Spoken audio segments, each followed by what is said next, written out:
Tu crois voir la réalité telle qu'elle est? Tu crois que ce que tu vis est objectif?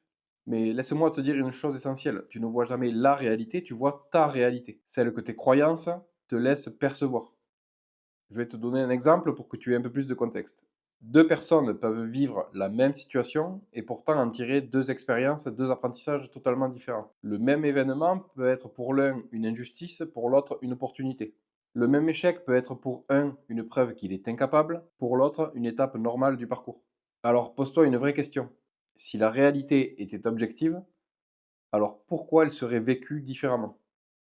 Entre le monde et toi, il y a un filtre invisible. Et ce filtre, ce sont tes croyances, ce que tu crois sur toi, sur les autres, sur la vie, sur l'amour, sur l'échec ou encore sur l'argent. Détermine ce que tu remarques, ce que tu ignores ou ce que tu interprètes. Il faut bien comprendre quelque chose, le cerveau ne cherche pas à avoir juste, il cherche à avoir raison. Et donc, il sélectionne ce qui confirme ce que tu crois déjà. Si tu crois que le monde est dangereux, tu verras des menaces, que les gens sont décevants, tu vivras des déceptions, ou que tu n'es pas à la hauteur et tu trouveras des preuves partout. Ce n'est pas le monde qui prouve que tu as raison, c'est ton regard qui fabrique la preuve. Cela demande bien sûr une immense responsabilité, et tu peux avoir beaucoup de théories en disant mais si, regarde dehors, le monde est dangereux, le monde est ci, le monde est ça. Ça ne change en rien cette règle. Prenons un exemple. Deux personnes qui rentrent dans une pièce. La première rentre dans la pièce dans le postulat de je ne suis pas intéressant. Qu'est-ce qu'elle va voir? Elle va remarquer des regards fuyants, interpréter des potentiels silences comme un rejet et ignorer les signaux positifs. La seconde va rentrer dans la croyance de je mérite ma place. Elle va remarquer des sourires, ne pas forcément interpréter les silences et se sentir à l'aise. La pièce est la même, l'expérience est totalement différente. Je vais vous donner un autre exemple un peu plus parlant peut-être pour certains.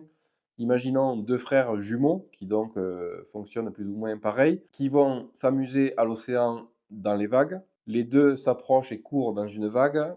Ils se font amener par le rouleau. L'expérience se passe et est la même pour les deux. Et pourtant, quand ils ressortent, il y en a un des deux qui ressort mort de rire parce qu'il s'est amusé comme pas possible. Il a adoré. Le deuxième est totalement paniqué et apeuré parce qu'il a eu peur de mourir, il a eu peur de se noyer dans la vague. Et l'expérience était la même, et pourtant il y a eu deux vécus totalement différents. On va aborder maintenant rapidement le fait de pourquoi cette règle est dérangeante, comme j'ai pu le dire précédemment. Elle enlève tout simplement une excuse très populaire, la faute vient de l'extérieur. Le problème, c'est l'autre. C'est à cause d'un tel ou d'un tel. Si tu vois ce que tu crois, alors tu deviens responsable de ton regard et de ton expérience. Pas coupable, responsable. Le monde ne te montre pas ce qu'il est. Il te montre ce que tu es prêt à voir. Change tes croyances, et ce n'est pas seulement ton regard qui va changer, c'est ton expérience terrestre tout entière. Tu n'as pas besoin de forcer la réalité, de contrôler le monde, mais de commencer à observer ce que tu crois et te poser la question, qu'est-ce que cette situation est en train de confirmer en moi? N'oublie pas de t'abonner, de laisser un pouce bleu, de liker et de partager. Et dans la prochaine règle, on va aller encore un peu plus loin, sur le thème du hasard qui n'existe pas. Si vous voulez développer un peu plus ces règles et ces apprentissages, vous pouvez retrouver mon livre dans la barre de description et je vous dis à la prochaine.